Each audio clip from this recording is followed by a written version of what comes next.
Who can think of some examples of sports stars in this country, of movie stars, of rock stars that have earned more money than their level of personal development that have stuffed up their lives? Who can think of some people? Yep. You see it all the time. Okay? Because they haven't developed themselves. They've got a lot more money because they had a particular skill, they had a good voice or something, and they've had agents that have boosted and created a lot of wealth for them, but they haven't personally developed enough to manage that, and often that messes with their life. Okay? Same like people that win lotto. They often blow up. Making sense? Okay, so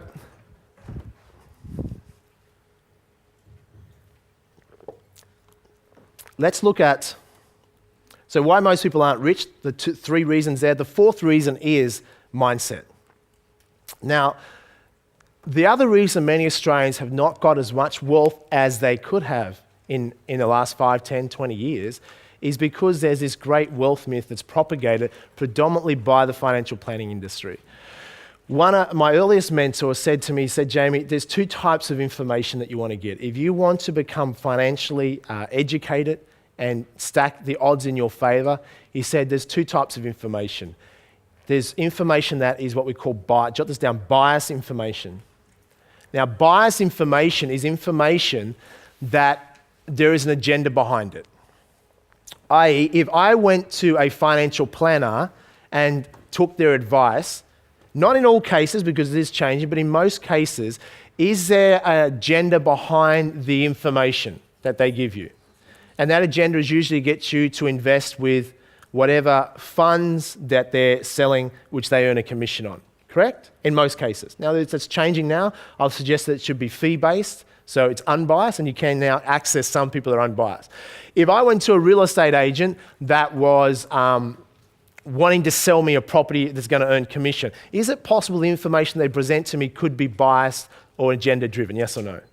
Yes, it could be as well. So that's what we call it. It doesn't mean there can't be some value in that information, but we've got to put our hats on and go, okay, it could be biased. It could be agenda-driven.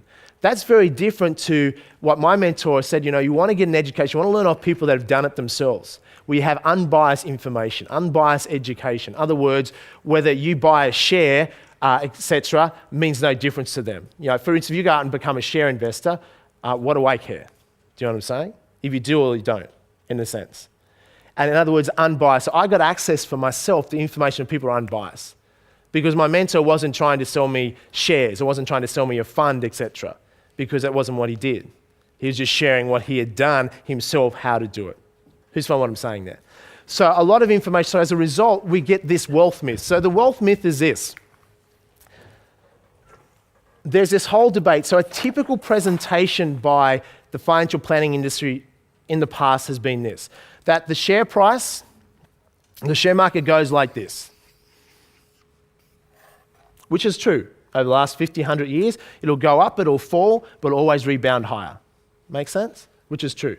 They will say you should only invest not in direct property, because properties only average, say, 6% per annum return for property. Jot this down. And the share market's averaged about 13%.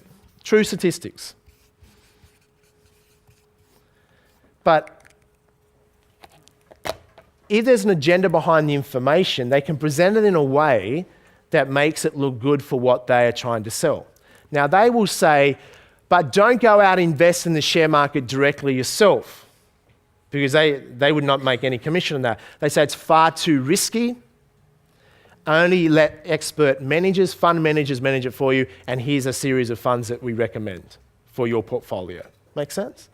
And they'll say, don't invest directly in here, invest directly in property, put it into a fund, and most funds are predominantly invest into the share market. That's why they highlight that shares outperform property based on that. And the average person is not educated about money, goes, oh, that makes sense, and I'll just put it in the fund. It's great, I don't have to worry about money, I'll let everyone else take care of it. And as a result, they're at the mercy of fund managers or the performance of funds. Okay? Now, in a boom time, funds tend to go up in value, but so does everything else. Okay? In a not so boom time, what tends to happen to funds? Yeah, so people in this room would be knowing exactly what's happened to some of your funds because you've seen the negative balances coming down and down. So even in boom time, some of the funds barely, generally don't average what the index does anyhow. So if people wanted to just invest in funds, they could actually do it themselves and just invest with the index, and that outperform most funds.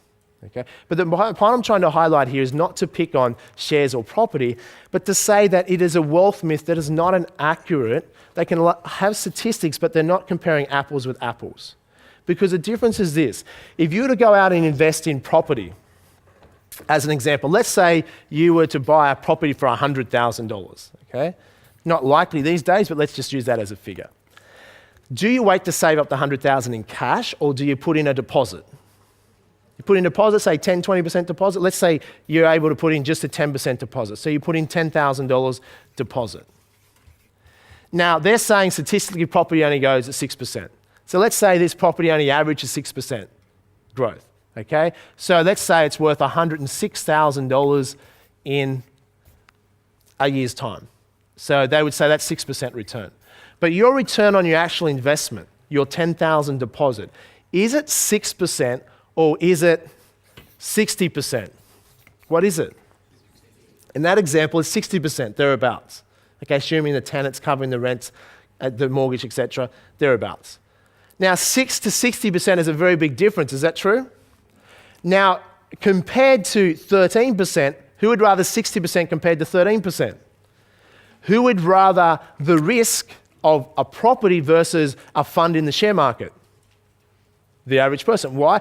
It takes no skill, generally, very little skill, and safe as houses. Okay? Does that mean it's totally safe? Does it mean it's totally guaranteed? Yes or no? No. But there's no guaranteed anything. So a lot of the typical mindset of a pensioner is, Jamie, I'll do it if you can guarantee it. And you can see where that cultural hypnosis is flawed. Because I help them come into reality. So you know what? Here's reality. Life is risky. It's actually so risky there's not a person in this room here today that will get out of life alive. That's how risky it is. So let's accept reality. There's two things that are certain. Is that true? You're going to die, turn cold, stop breathing one day, and you're going to be taxed before and after your death. Okay? So that is reality. Let's not kid ourselves. So there is a risk to everything. So trying to avoid all risk is not smart. What we want to do is accept risk, not be in denial of it, manage it. The whole idea of a sophisticated investor is this. Increase your returns by pulling down your risk. That's what sophisticated investors do. How do they do that? Were they born with, Warren Buffett brain? Was Warren Buffett a little baby, reading the stock market reports with a dummy in his mouth and just naturally good at this stuff? Or was it learnt? Learned common sense. Everything is learned. So don't burn the BS. Well, Jamie, that's not me. I was never taught. My past, I didn't know this, or it's my parents' fault. Okay? Do you realize this, that if you migrate to Australia, you're 4 times more likely to become a self-made millionaire in this country if you migrated here. Do you realize that? That's good news for some of you. Is that true? Some of you go, oh, right on. Some of you go, I knew it's my parents' fault. I was born here. Okay? 4 times more likely. Think about that. Is that, I know why it is. It's this. Because migrants, when they migrate here, the government gives them special assistance. It's true. They get $1 million tax-free loan. Okay, if they don't speak English, doesn't matter. We don't require them to. All other Australians are so friendly and welcoming, They get all the opportunities. That's why. True? They actually generally come with no money, leave everything behind, foreign land, don't speak the language in some cases. People aren't always that friendly because whoever's here first doesn't like new people coming. Generally, that's human nature. And no disrespect to Australians, but sometimes we haven't always been friendly to people. And despite being a very friendly country. So people can have a difficult time, yet 4 times more likely to become self-made millionaires. Repeat after me. Something to think about.